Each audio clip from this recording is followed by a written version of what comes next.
Boriguma block अंतर्गत उपांत हरडागुड़ा ग्राम पंचायत भालुमहल ग्रामरू राति दी जन बाहर आसी गांव भितर बुलुथिबार जड़े सन्देहपूर्ण अवस्था थिबा लोक को ग्रामवासी अटक रखिछंती। बिसिंहपुर पुलिस को हस्तांतर करछंती। गत राति 2टा समय गांव बाहर जड़े लोक बुलाबुली करुथिबा गां लोक देखिथिले। अचिन्हा लोकटी एक बड़ बस्ता धरिथिबा जोगु लोकटी काले पिलाचोर होइथिबा संदेह करी संगे संगे लोकटी को काबू करी एक खुंटरे बांधी पकाइथिले। तेबे सकाळु सकाळु बिसिंहपुर पुलिस को एक खबर देबा परे बिसिंहपुर पुलिस पहुंची लोकटी को उद्धार करी थाना पुरैथिले। उद्धार होइतिबा लोक पाखरु नेपाल देशर किछि टंका मध्य जब्त होइछि। तेबे पुलिस प्राथमिक पर्याୟରେ लोकटी को पचराउचरा कला परे लोकटी पागल भଳି व्यवहार करुछि। अधिक तदंत पाई लोकटी को पुलिस थाना को नहीं पचराउचरा करबा बोली जଣା पड़िछि। प्रशांत बाग राति 2टारे से गाँ को आसथिला ना।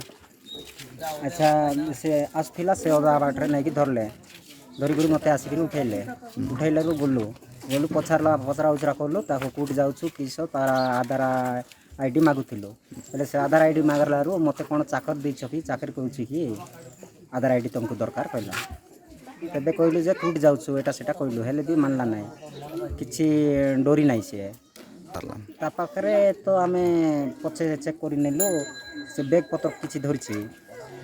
बैग रे कोन थिला सिटी खाली से टीना बियर डबाटा केतरा अछि और किछि नै आउ चादर गुटे थिला कि और किछि नै सेति पैंट पॉकेट याटा चेक करला भितरे नै कि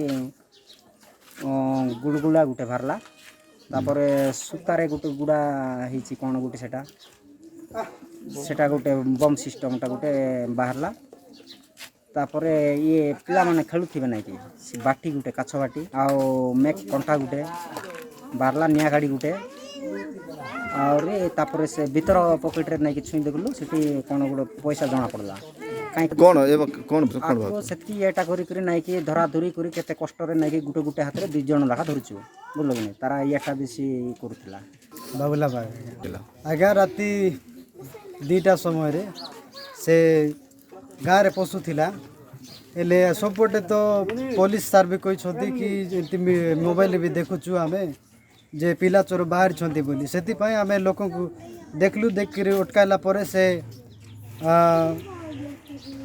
हमको टिके अलगा नजर रे देख कर से हमको टिके अलगा प्रकार एटा बिहेव कलारु आमे तांको अटकाइलो देखो तुम कुठ रहछ कोन पचारलारु जदी पागल लोक हिथिले अधा माने एते राति रे बुलबार तांकर आवश्यक नाही जदी कुठ सही दै थांते किंतु तांकर टिके अलगा प्रकार धारणा जोगु तांको आमे अटकाइला परे आगे तार बैग नाई कि जेंती का बोले गोटे 4-5टा बैग को मेकअप कर गोटे जगह एंती सिलाई बोले जेंती कि 2 जण भी गोटे बैग रे हजि जाइबो सेही टाइप रो सिलाई केते टाइम दे किछि गन फन कोन मिलला ता हां ता पाखरे से जो ताको पाखरे से ड्रग्स टाइप रो गोटे पाउडर थिला से पाउडर को आमे पॉकेट रो चेक करलु और सेति पय आमे ताको जानि पारलु जे गोटे पिला चोर बोली कर आमे ताको डाउट रे धरवा पड़ला।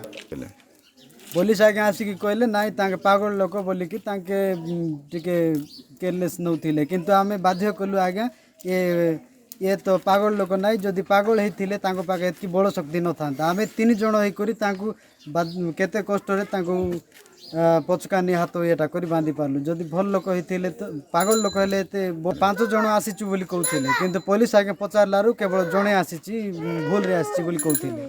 गोपीनाथ काकरी भालू मो आज्ञा शुणु आम पिला माने तो आम तो देशिया लुकटा बुझल कि माने अधे राति बोले कहीं गले आज्ञा कौन मुझे आपको ये जन दूसरी आमर बाबू मैंने जो राति 2:30 झाड़ा जाऊे झाड़ा गला बेलू सी किंती ना आसी गाँ भर पशि जाइला जदि गाँ भर पशिदेला बेलू देखला पुणी से पिला देखी देखी पुणी सी लुखिवाई आरम्भ करदेला लुखिवाई आरम्भ कलापर आम बाबू मैंने माने दौड़े गले दौड़े गला बेलू पूरा लुखिदेला जाकर फास्ट छेकीदेले आगे छेकला आगे से कुआड़े जापारा ना ता पाखे बाहरटा माने तार कौन पैसा ना कि 1000 टଙ୍କା नोटा 53,000 टଙ୍କା बाहरला 1000 टଙ୍କା नोटा नेपाल पैसाटा और यहाँ देखिले देखिक पिला माने सबू चक्रांत कलु आ छोट बड़ समस्त जमी पैसा छड़ा तार गोटे कौन जाक छोटिया जो गुला बोलिबे इटा ब्लास्टिक ना कौन जाक धरी ହେଲେ ତାକୁ ଦେଖି ବି ଆମେ ଗାଁ ଲୋକ ବି ସକ୍ ହେଇଗଲୁ। ହେଲେ ଆ ଉପରେ ନେଇକି ଥାନାରେ ଏଫଆଇଆର ଦେଇଥିଲେ ଥାନା ଦେଇଦେଲୁ ଆଜ୍ଞା। କ'ଣ କଲେ ଥାନା ବାଲା? ନାଇଁ, ଆମେ କହିଲୁ ଅଧା ରାତି 2:30 ନା 2ଟା ହେଇଥିଲା ଆଜ୍ଞା। ସେ ଲୋକ ଗୁଡ଼ା ଆସିକିରି ଗାଁରେ ଟିକେ ଘେରି ବୁଲୁଥିଲା। ତା ବାଦ ଆମର ପିଲାମାନେ ସବୁ ଏଇଟା ନା ପଚରା ଉଚରା କରିକି ତାକୁ ଧରିଲୁ, ଧରିକିରି ତାକୁ ରଖିଛୁ। ହେଲେ ଦୟା କରିକି ଆସି ନା ଥାନା ବାଲାକୁ ଆମେ ହେଣ୍ଡା ଦେବା ପାଇଁ ଚାହୁଁଛୁ ଆଜ୍ଞା, ଆପଣ ଟିକେ ଦୟାକରି ଆସନ୍ତୁ ବୋଲି ଆମେ ଥାନା ବଡ଼ବାବୁକୁ ଫୋନ୍ କଲୁ। ଫୋନ୍ କଲା ପରେ ସାର୍ ପଳେଇ ଆଇଲେ, ଆସିକି ତାଙ୍କୁ ଆମେ ଏବେ ହେଣ୍ଡାବାର ଦେଇ ଦେଇଛୁ। ଏତେ କ'ଣ କିଏ ହେଇଥିବ ବୋଲି ଭାବୁଛ? ପିଲା ଚୋର ହେଇ ବୋଲି ଭାବୁଛ ନା ନା କ'ଣ? ସେ ଆମେ ଭାବୁଛୁ ପିଲା ଚୋର ବୋଲିକି। ଆଉ ଏମିତି ବି ଚାଲୁଥିଲା ତ, କାହିଁକି ଗତ ବର୍ଷ ନାଇଁ ବିଗତ ବର୍ଷରେ ଆଖି ବେଟୁ ବୋଲିକିନା ଲୋକ ବି ବହୁତ ଧାଁ ଦବଡ଼ି ଆଡ଼େ ସାଡ଼େ ହେଉଥିଲେ। ଆମେ ଗାଁ ବାଲା ଆମର ହରଡ଼ାଗୁଡ଼ା ପଞ୍ଚାୟତ ସାରା ନେଇକି ପ୍ରତ୍ୟେକ ଗାଁର ଲୋକ ପ୍ରତ୍ୟେକ ଗାଁର ଲୋକକୁ ଆମେ ସଚେତନ କରିଦେଇଥିଲୁ। ଆଉ ସେ ଲୋକ ବି ରାତି ସାରା ଡ୍ୟୁଟି କରିକି ଚାଲୁଥିଲୁ। ହେଲେ ସେଇ ଭୟ ସକାଶରେ ନାଇଁ ଯାଉଥରେ ଏଇଟା ଆଖି ବେଟୁ ନାଇଁ ତ ପିଲା ଚୋର ବୋଲିକିନା ଆମେ ପୁରା କେହି କହୁଛନ୍ତି କି ପାଗଳଟା ବୋଲିକି? ନା ପାଗଳ ନାଇଁ ଏ ଲୋକଟା ହେଉଛି ଭଲ ଲୋକଟା।